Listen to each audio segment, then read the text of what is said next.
Magic Tea House, Book number 55, A Merlin Mission, Night of the Ninth Dragon, by Mary Pope Osborne.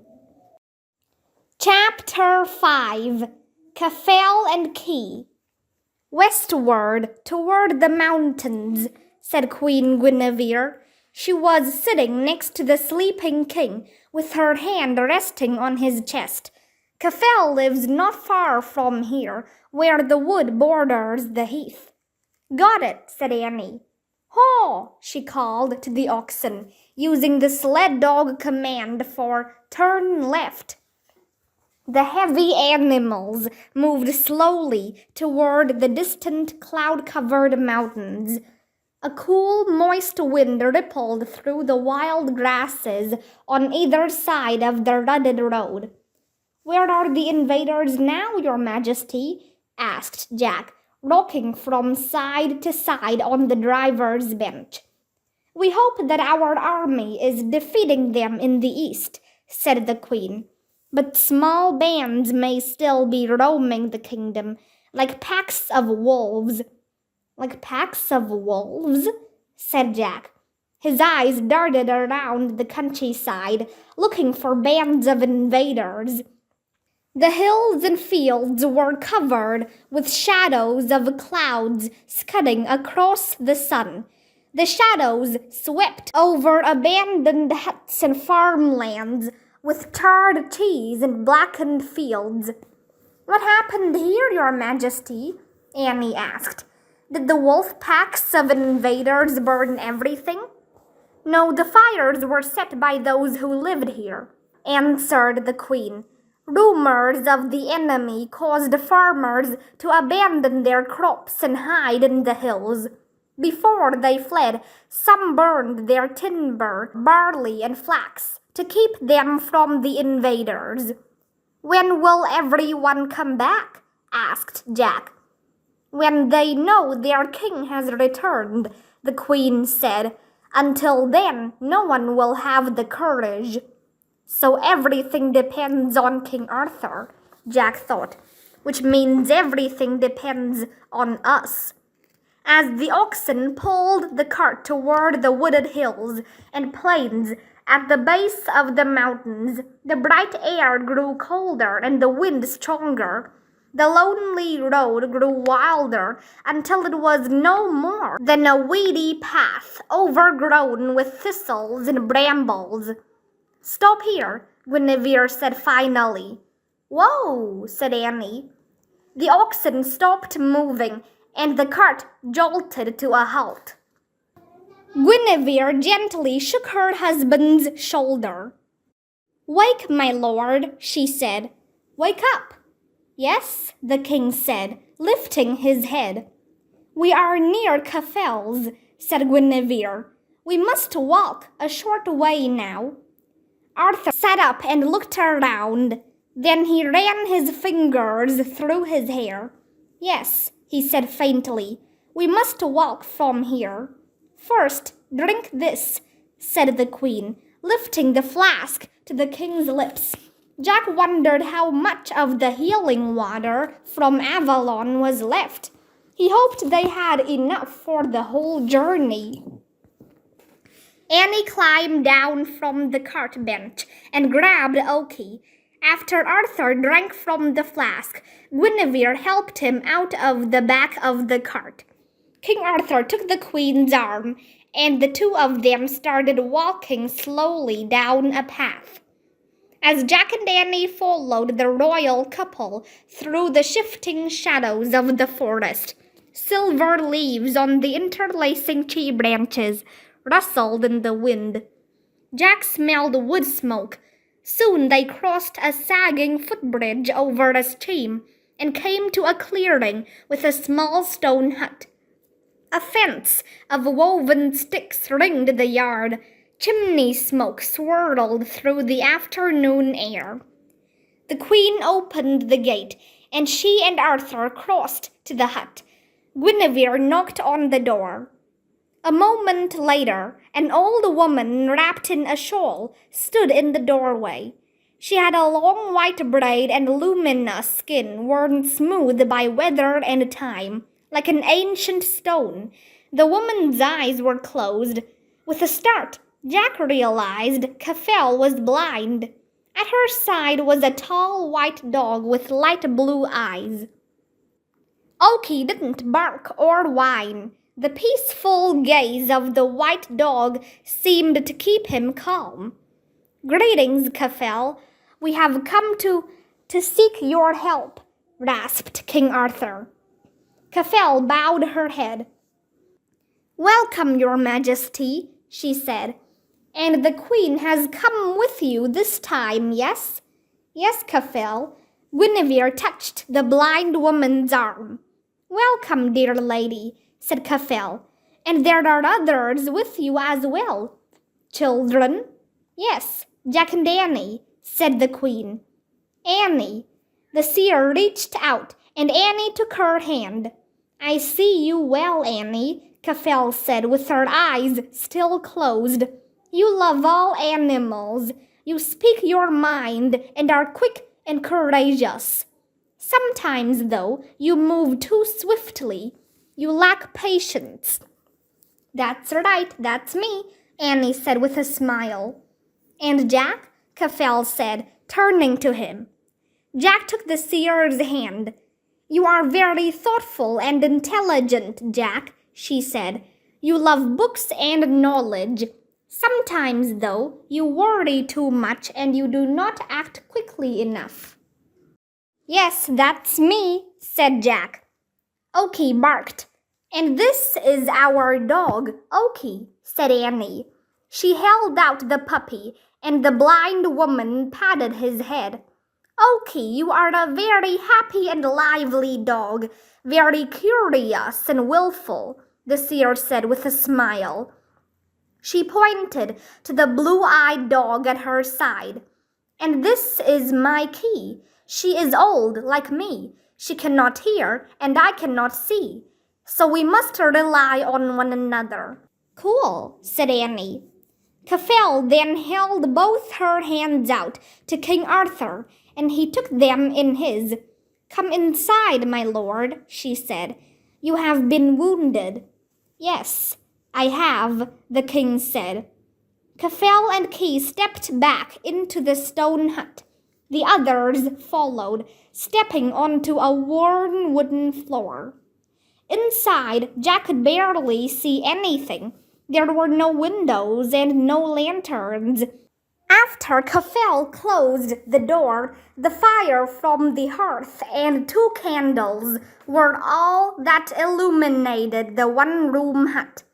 Once Jack got used to the dim light, he was amazed at how easily Kaphel moved about with Key at her side.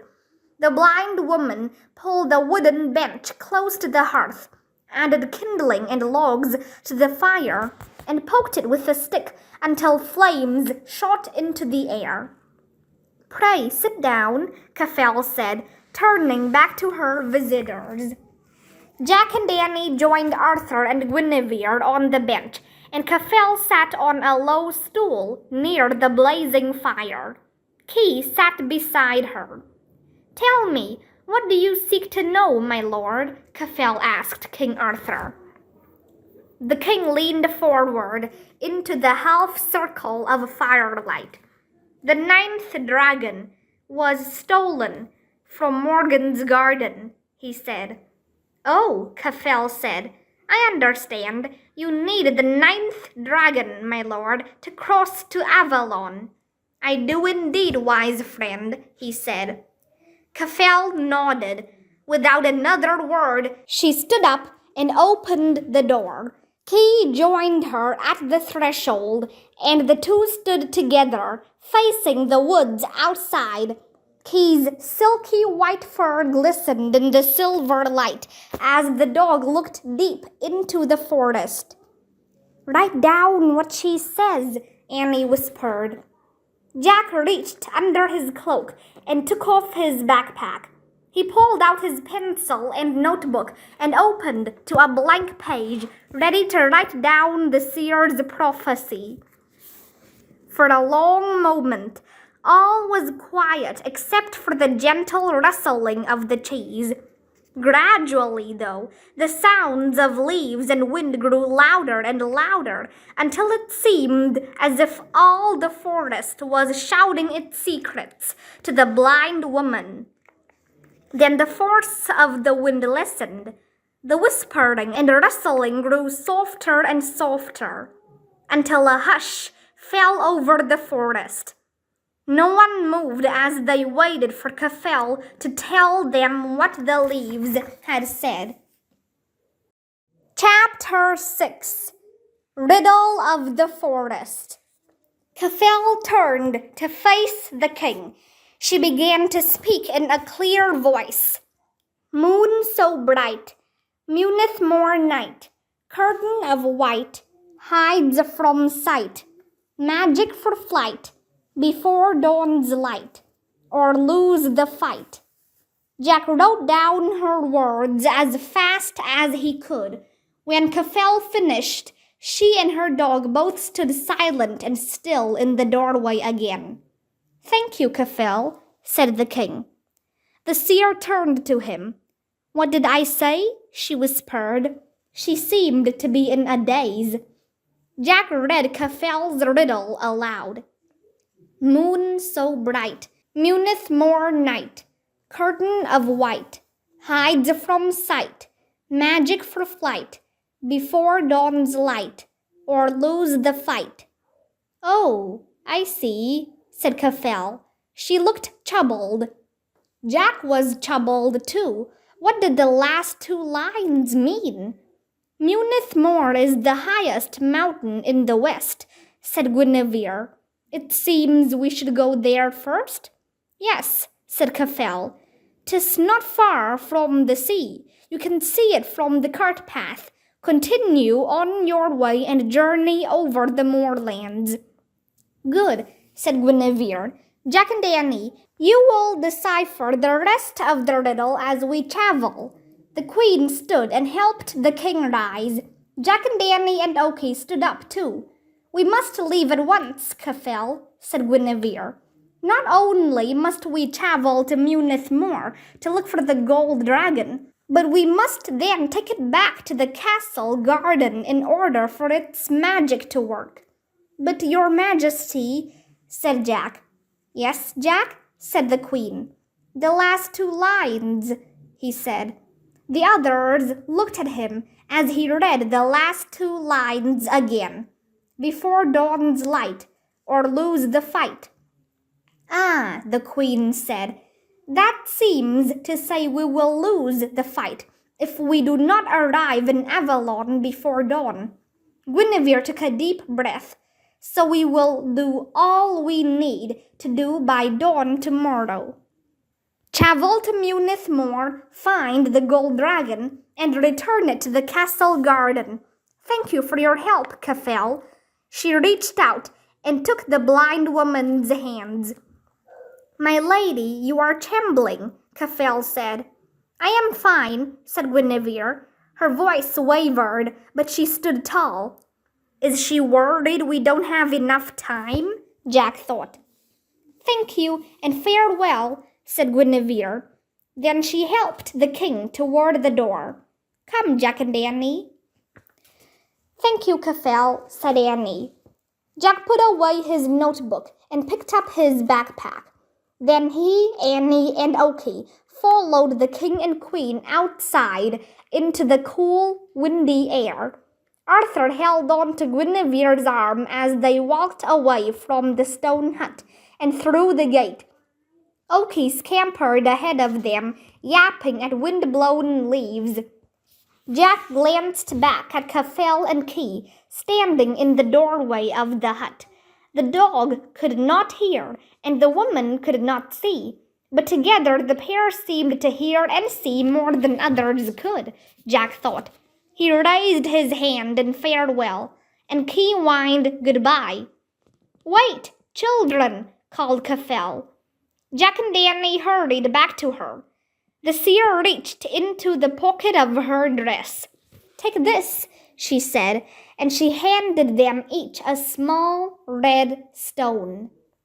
What is it? Asked Jack. Rocks from the mountains of fire before time, said the blind woman. Lava rocks? Like from volcanoes? Jack wondered aloud. He rubbed his fingers over his stone. What do we do with them? Use them to save the king, said the blind woman. Use them how? Asked Jack. With hope and courage, said Kaphel. And? Said Jack. With imagination, said the seer. Got it, thanks, said Annie. Jack didn't understand. But what do we do with Annie, Jack? Guinevere called from the forest. Coming, your majesty, Annie called back. Please hurry, the queen called. Go now, said Kaphel. We have to go, Jack, said Annie. She grabbed him and pulled him away. Bye. Thank you, Kaphel. Thanks, Key, she called back to them. Thanks for everything. But I don't understand, Jack said to Annie. What do we do with these stones? Use our imaginations, said Annie. But how exactly? Said Jack. Don't worry, we'll figure it out. We have to hurry. Come on, said Annie. And she took off running through the forest. Jack looked back at the hut. Kaphel and Key had gone inside. Hurry, Jack, called Annie. Darn, said Jack, annoyed. He crammed his stone into a pocket of his jeans and ran after the others. Jack caught up with everyone at the footbridge. Annie picked up Oki and carried him across the stream. The queen helped Arthur into the back of the cart. The king trembled as he drank deeply from the leather flask. Again, Jack worried about running out of the healing water. When he finished drinking, Arthur lay back on the hay and closed his eyes. We must hurry, Guinevere said quietly to Jack and Annie, or all will be lost.